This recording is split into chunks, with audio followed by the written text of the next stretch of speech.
Welcome back to the Integrateness Podcast with Jason and Jolene. Guess which one I am. And yes, this time we're doing it live in studio like we did for our awesome drunken Christmas party. Jolene is here. She's promised not to burp for the entire episode. And I promise to stay sober, you guys. Yeah, I counted the number of bottles you consumed when you were here, Jolene, and I'm impressed. You didn't see the hand pour pre-drinks I had before. I think those were the troublesome ones. That's gin, guys. That is the evidence of gin. Well, gin, I love gin, but gin comes and gets you. Like it comes out of nowhere and it just gets you. Yeah, speaking of gin, it's Valentine's Day today, you guys. Isn't gin like the classic panty remover? I thought that was vodka. No, I'm pretty sure it's gin. Is it gin? Damn. No wonder my success rate when I was single and young was so bad. Start your list now, everybody. This is what you're going to need for tonight. Gin. And panties. I have the funniest story about that, actually. I'm gonna lead with this. So I have an altar in the middle of our kitchen table, and my kids and I always add random things to it. We always have fresh flowers in there. We always have a candle that we light at dinner time. And again, these are all lovely, beautiful things you can have for Valentine's Day, but we make every day feel like Valentine's Day. And for a month there, my mom and her boyfriend were spending time at our house staying there because they were doing renos at their place. And I sat down quickly to eat my lunch, and I looked, and in my altar there was sort of like this thing in there that I hadn't put in there, and I didn't think the kids did. And I looked again, and I was like, is that underwear in my altar? Oh my and all God. of a sudden my mom quickly grabbed it, really embarrassed, and she was like, oh, that's where that went. And I was like, that's totally a joke my mom and Rick would have done to me, but it was for real. I guess she was doing laundry on the table and a pair of underwear flew into the altar, and I was like, that's amazing. That's like the best way to manifest sexy time. Because we usually put things in there that we like, that we appreciate, that we want more of. So when we find money, we'll put the coins in there and panties. That's awesome. Isn't that amazing? That is amazing, yes. That is. And I'm glad you kind of pointed something out, because right off the top about Valentine's Day, that you guys said in your house, you kind of try to celebrate like it every day, which we do in our house. We don't actually honor today, because today is Valentine's Day when this episode drops. And because we just think it's something like it shouldn't be celebrated. Like, you should show the person you love that you love them, and the people you love that you love them every day, and not just kind of reserve everything for one day where there's this broad gesture and a Hallmark card, and that's kind of it. Yeah, and lots of disappointment. Yeah, so I like to try and have that energy in my home and in my life. I buy myself flowers every week with my groceries because that is something I really enjoy, and also something I never really got a lot of. And why wait around for the things that you're not getting when you can just give them to yourself? And that's kind of that self-love journey and the ability to love yourself so you're not constantly seeking it externally from other people. So that's like the big thing we want to highlight around Valentine's Day is how much love do we source from others to keep us feeling like we are nourished and fulfilled enough, and how much love are we actually sourcing ourselves? So, what are ways that like you love yourself, Jason? What are ways you offer yourself that nourishment? And I like to use that word because it is like, how do you satisfy the needs? Oh, I mean, like I meditate every day. Take the time to meditate every day. And we talked about this before. I like to have my whiskey at night. Right. It's my calm thing I get to do. Reading in front of the fireplace in the winter as often as possible. Going for walks as a family. We like to do that as much as we can. And during the day, because when my boys at school, my wife and I will quite often go for walks together. And that's kind of our time to do it. Even if we don't talk about it a lot, we're just sort of hanging out. And those are kind of the key, like, day-to-day ways that we do. And I think for us, because my wife is an introvert as well, respecting each other's space as much as we can, while still finding time to sit together, even if we're just reading in the same room. Yeah. Sometimes, right? That's kind of how we go about it. And something you talked about before in the introvert episode is that, like, the ability to assert your needs when you need space, when you need time for projects, when you need time away from things. I think that's also one of the biggest kind of acts of self-love to ourselves. Yeah, and that happened actually Christmas Eve, because we were going to go to the in-laws, and so it was in the afternoon, And I'd lost a friend of mine of some 33 years that week, and I just wasn't feeling it. And when you're not feeling it, and there could be tension anyways, because we talked about that in our kind of Christmas episode, that sometimes there's tension. I just said, I don't think I'm going. And my wife was like, no, I agree. That's probably a good idea. But it had to be said. Otherwise, I would have gone, and it would have been a disastrous time. Disastrous internally or externally? I don't think you would have been a dick on the outside, but I think inside you would have been feeling resentment. You wouldn't have been in your natural kind of talkative state of being interested in what other people have to say. And no, it would have been like inside. I would have been hating the world. Yes. So for me, acts of self-love, for the longest time, they were simple things because my life was so busy with my kids when they were very, very young that for me, it was my bubble bath at the end of the night. That was truly one of the only things I could anchor into as a way of caring for myself and my soul. And then it started to evolve as more space was allowed into my life, and it became around boundaries, and it became around disciplining myself, boundarying my own time, actually setting time aside. And I remember I just said this to my mom the other night about organizing my garage and going through some things to go to the dump. I said, I am not doing that on my spare time. I will do it when I can open the door and the kids are playing in the street, but I am not doing that task when it's just me in my alone time. Because for me, that's what I used to do. I used to get so busy getting all those tasks done when I didn't have my kids around, and it robbed me of every opportunity to refill my tank. I just emptied my empty tank even more.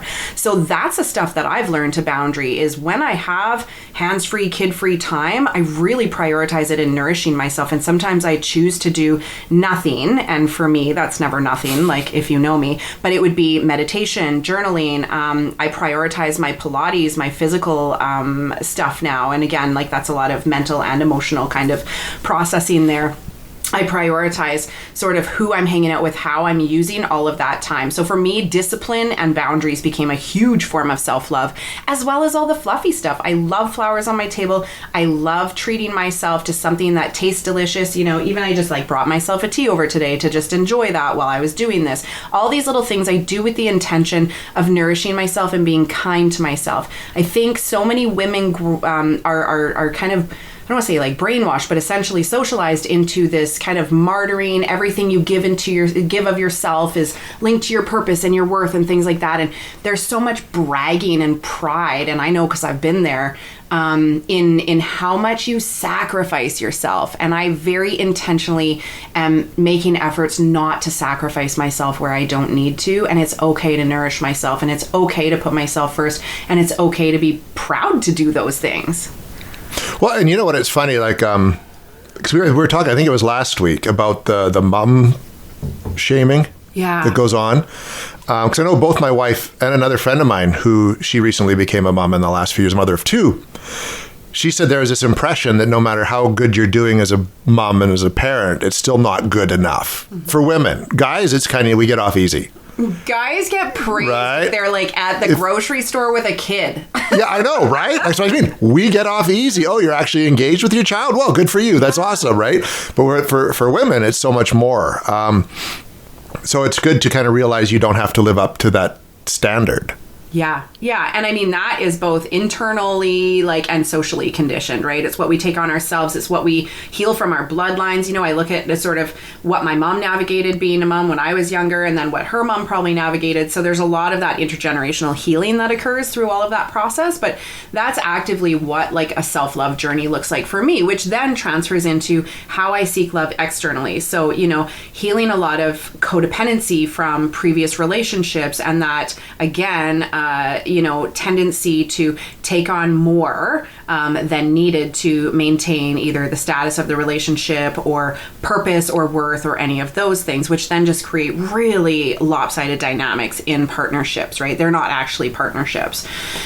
So that, essentially rolls into my dating life as just a way healthier version of myself in how I seek external love now. And it's really like the cherry on top of everything. And it adds, in addition attention to, but I'm not going to feel like I can't survive, or I am like significantly in danger if somebody like chooses not to love me, or if a connection ends, or things like that. So that's why we really want to focus on sourcing that love within, so that, you know, we're not bringing unrealistic expectations to the table. So I always talk to clients about this. I'm such a metaphor person, or like an analogy person. I'm like, okay, so both of you are going on a journey, you're going on a road trip, and you pull up in this like rat-bagged piece of shit. You haven't changed your oil. You've got like a quarter of a tank of gas. Your windshield wipers don't work. You've got like the wrong season tires on, and you're just like, all right, I'm ready to go. And this person's all like shined up, waxed. It's like in prestige condition, like nicely tuned up. And you're expecting to go on this journey with this person. And they're like, well, I really like you. I want to go on the journey. So here, let me fix your car for you, and let me like just get it a bit safer for you. Because often that's what many of us, you know, we always have a giver and a taker in the relationship typically, until they get healthy, and two givers is just magic. But essentially you're just like, oh yeah, that's great. And it starts out really innocent, but then it really just becomes about, you know, that person not learning to maintenance their own vehicle, or valuing that in a sense. Or what if both people bring pieces of shit to the journey, and they're expecting each other to like fix those parts? And sometimes that can be beautiful. It's a slow journey and it's painful, but sometimes that's possible, right? But ideally we want to both bring functioning vehicles to the journey, and then we can kind of help each other out where one falls short. And I think that that is one of the most beautiful places to kind of start relationships, or recognize, well, we're not there, let's get ourselves there. There's a lot of people, you know, well into their marriages that get to that point. And then that way you're each accountable for your own vessel, and you can enjoy that journey so much more, right? Oh, huge. And invariably it never happens where two people show up at the exact same place where they should be. Don't say never. Okay. A lot of the time. I'm sure there are. All of our listeners are almost there. They're like, okay, we're doing all the work. We're 27 episodes in. We got this. We're all tuned up. Yeah, well, hopefully. But it's good to realize when suddenly one person is maybe, you know, giving more, or trying to lift that other person up more. And then I think it takes a lot for a courage for people to go into counseling, either individually or even as a couple, to try to work on that. And if you can kind of acknowledge that, then that's an important step, I think, to a happy union. Yeah, we never want to become our partner's therapist, right? So I think it's beautiful that like the rawness of good partnerships is that we are able to see those really dark times in our partner and be there with them through it, and help kind of like give them that like step up out of the hole or the rope and be like, here. But we can't rely solely on that, right? Like we need to know our partner's willing to go through the dark times with us. They're not just going to toss us when we're in there, but it's not their responsibility to get us out. That's the difference, is we don't want to assume responsibility of our partner's healing in that sense, because that really shifts a lot of the dynamics. And I think if people reflected on their relationships, eventually I think you harbor some resentment there, or the partner harbors resentment. You turn into more of a paternalistic or maternalistic type dynamic in your relationship, and it really shifts that polarity around sexual attraction with our partners too. It starts to dampen a whole bunch of areas.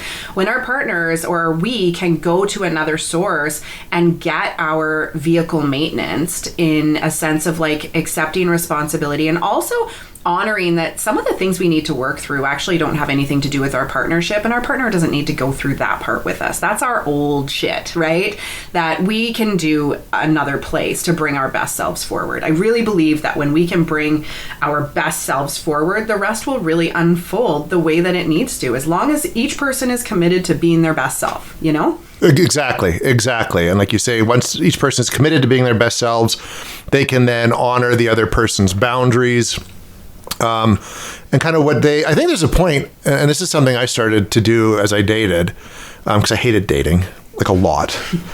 I would kind of almost within the first couple dates just kind of be like, so what do you want in life?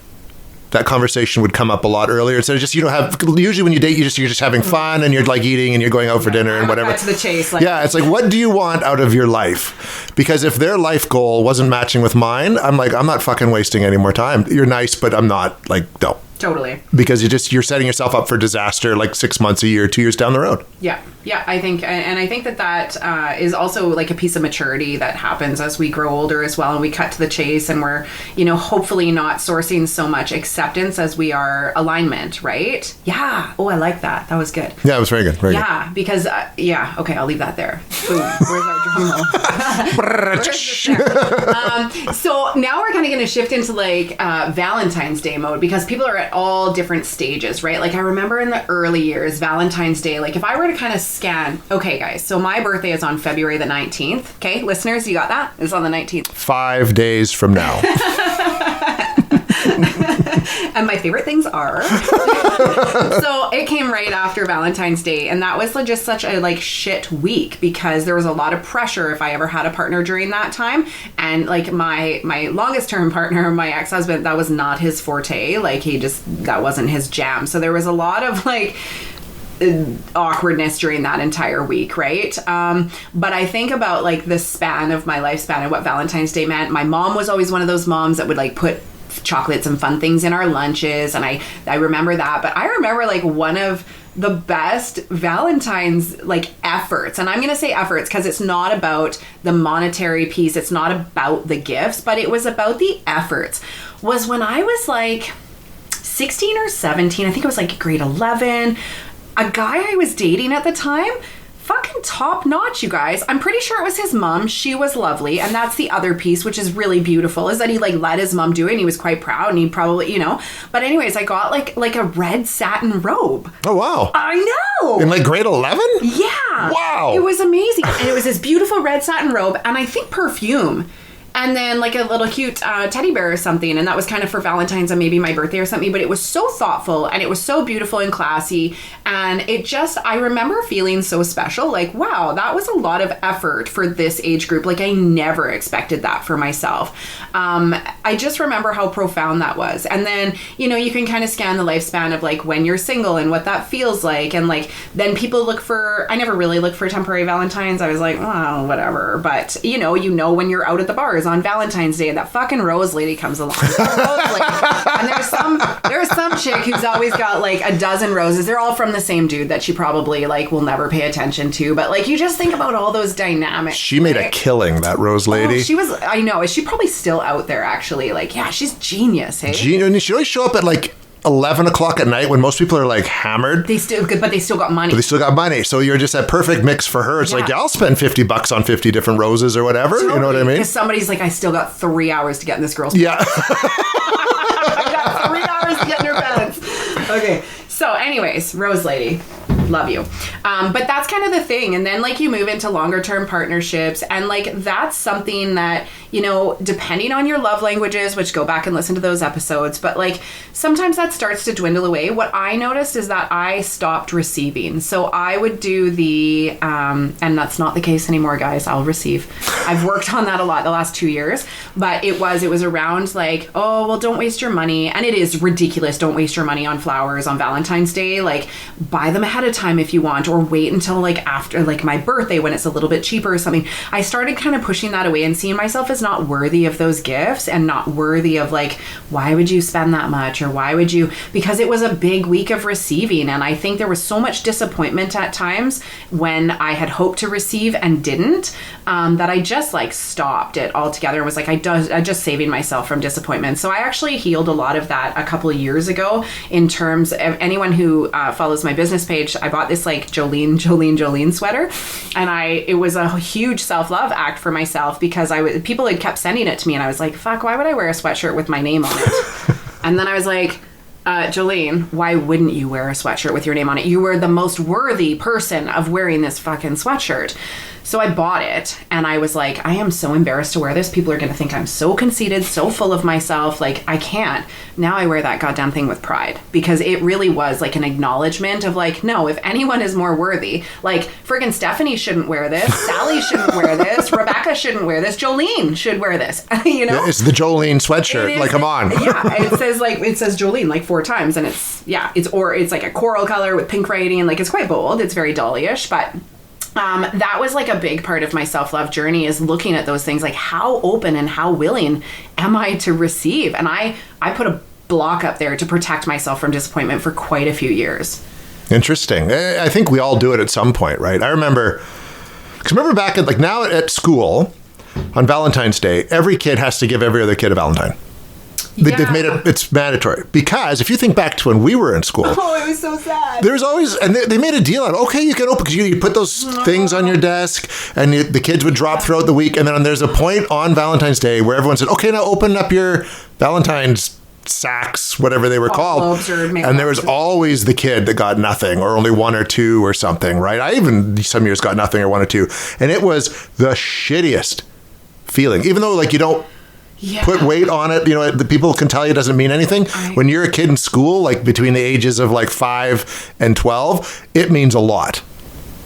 Oh my God, I feel that shittiness right now. Right? Like, so do I, like, talking about it, like to elementary school right now. Because everyone remembers it. Go back there. Yeah, actually, last Valentine's Day, I had a session with one of my clients, and we ended up looking at relationships. She was newly dating again, and we went back and processed a Valentine's Day experience. She was like, holy shit, I forgot about that. And she had actually bought this guy, she was like, I think 11 or 12 or something, and she had bought him a box of chocolates, and he took them, but then she saw him kind of like mocking fun with his friends somewhere else, and it was because he was new to, I feel like this is right, he was new to the school, and he was trying to kind of be cool, but he actually really did like the chocolates, but he was trying not to be embarrassed in front of them, and it like crushed her. Or he didn't take the chocolates, I think. But I remember, like, we ended up actually doing a whole therapy session of EMDR through that, because that had actually changed how willing she was to show her love to somebody else. Because it's all it takes when you're young is one moment of rejection will change the course for people completely. Entirely. So think about that word, you guys, rejection. Like, I feel like Valentine's Day is one giant rejection kick to the nuts. I remember, and I didn't think of it till later. It was in high school. And I was super shy, and this new girl came in grade 9 named Kathy. And I could tell, I could tell looking back, she liked me, because she'd always find me in the hallway and start talking to me. And she invited me to the dance. And I was so nervous and scared, I said no. Kathy, it wasn't you. It wasn't you. And I sort of was able to connect with her many, many like years later and say, I'm sorry. Like, I didn't, not about that in particular, but say, I always really liked you, and I was always too shy to do it. And she appreciated that. But it was like one of those, I felt, I didn't, at the time it didn't register with me, but it wasn't until years later it was like, fuck. Do you know what my favorite part of that story is, Jason? You went back and told her. So that is actually so, if any of you are in scenarios like this where someone perceives your lack of involvement in their life as rejection, and it actually wasn't, it was because you feared rejection or you didn't feel good enough for something, at some point, if you find it in yourself, go back and tell that person, because I tell you, we carry these stories with us through so much of our life, and I help people process through this all the time. And actually just last month, there was about 3 different people that were like, you wouldn't believe this guy from like fucking 15 years ago that like I had the biggest crush on, and I thought that he had fully rejected me and I wasn't good enough. He literally came back, flipped me this random text or whatever, and ended up telling me that like he was like madly in love with me and too afraid to tell me that, or whatever that be. And like that changed the entire wound of I am not good enough, I am not enough for these people. And I can think for myself of where I've been offered that actually in spirit form with somebody who has deceased, and it was so healing for me to be like, I fucking knew it. Because it is when people even have to like choose themselves instead of choosing you, there is still this profound sense of either abandonment or rejection in some way, especially when like we felt different, like maybe we noticed that they felt different or something.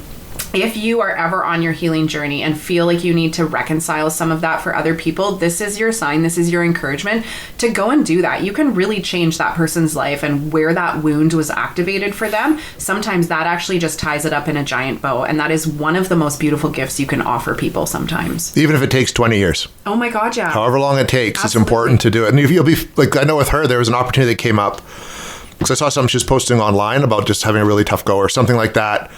And so I don't know why. It was one of those like, I got a message. I haven't talked to her really. So I just messaged and said, oh, I'm sorry you're going through this shitty time. And we got talking. And I said, if you ever need to talk, that's okay. And I said, and by the way, I always, you know what I mean? It was just, but that opportunity will present itself. Totally will. I've had a couple of like interactions with people from like, my high school days and things like that. And when you gain perspective 20 years later, you're like, Holy shit, I had no idea. Yeah, none. Right? You don't, because you're like a teenager and you're hormonal and you don't understand half the shit that's going on in your head and body or anything like that. Honestly, we are so driven by our insecurities at that point and the things that we are just like seeking and sourcing. And we're sourcing a lot of safety in our relationships. We're sourcing a lot of security in terms of acceptance and stuff. So the slightest rejection or choice not to, it really impacts us. I mean, you need a really strong sense of self to be able to roll with those punches in life to begin with. I mean, like, I'm 40 and I'm like really just getting comfortable with rejection and letting things come and go in my life and relationships come and go, because we are human beings and we naturally seek connection. So when we get connection, we naturally get attached unless we've intentionally and very consciously made an effort not to attach to outcome.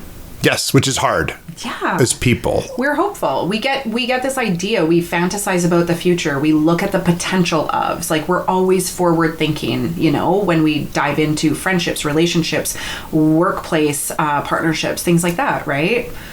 It's a blessing and a curse. It is. So what would be your Valentine's Day message to our plethora of listeners?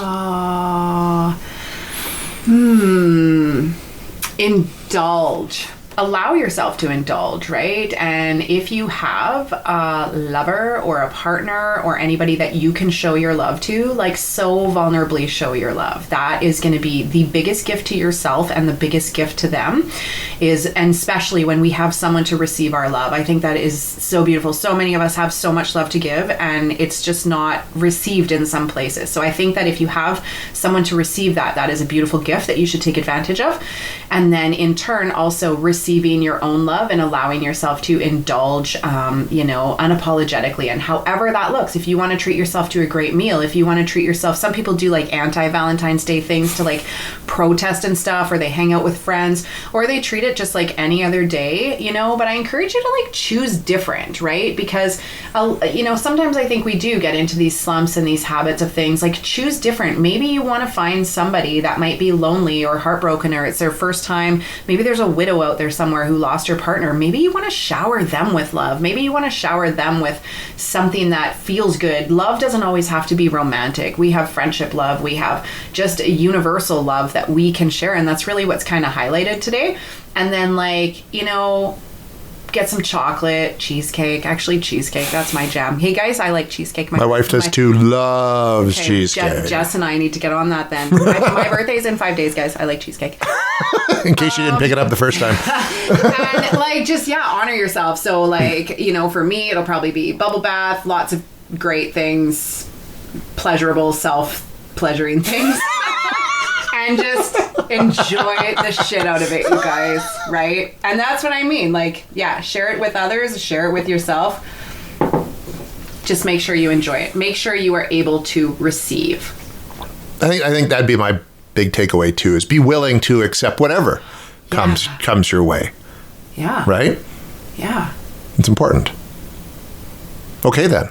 That's our Valentine's Day episode.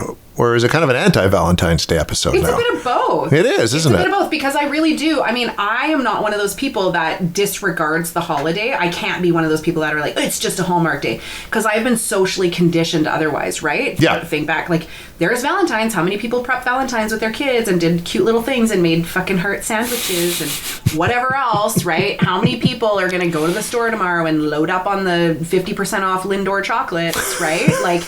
We're celebrating somehow. Enjoy what part of it you can celebrate. I remember it's one Valentine's Day story. It was, I was at the Daily News still and kind of doing stuff and didn't even clue in it was Valentine's Day because you're in the news cycle and you're busy, right? And I guess. Oh yeah, no, it was same. And Jess was working, so we're both out the door really quick in the morning. Then I remember leaving and being like, fuck, it's Valentine's Day. And it was 6 o'clock at night. Oh. Because you don't work less than 10 hours. So I'm driving home, and I know the Safeway in North Kamloops always has really good, and my wife likes red roses. So I'm I'll pick up the red roses and a little something, and that'll be perfect. Get in there, line up almost out the fucking door of guys in the flower department. And I stop, and I'm kind of looking and 3 down is my boss, Mel Rothenberger. And he turns around and looks and he goes, "Forgot 2, huh?" And I'm like, "Yep." There's my Valentine's Day story. It's not uncommon though, right? Yeah. Like, you need a mom who's going to buy Jess a red satin robe. Right? Right? I feel like you should And the perfume and the little stuff you do to go with it. get something at Christmas time, put it in like your underwear drawer and hide it and be like, I've got something for like 2 months from now, right? Because it will come in handy. Totally. Oh my gosh. All right, folks, that does wrap up our Valentine's/anti-Valentine's Day episode. We're back next week with something on satisfaction. Until then, I'm Jason. I'm Jolene. Stay satisfied. Nice. I like it.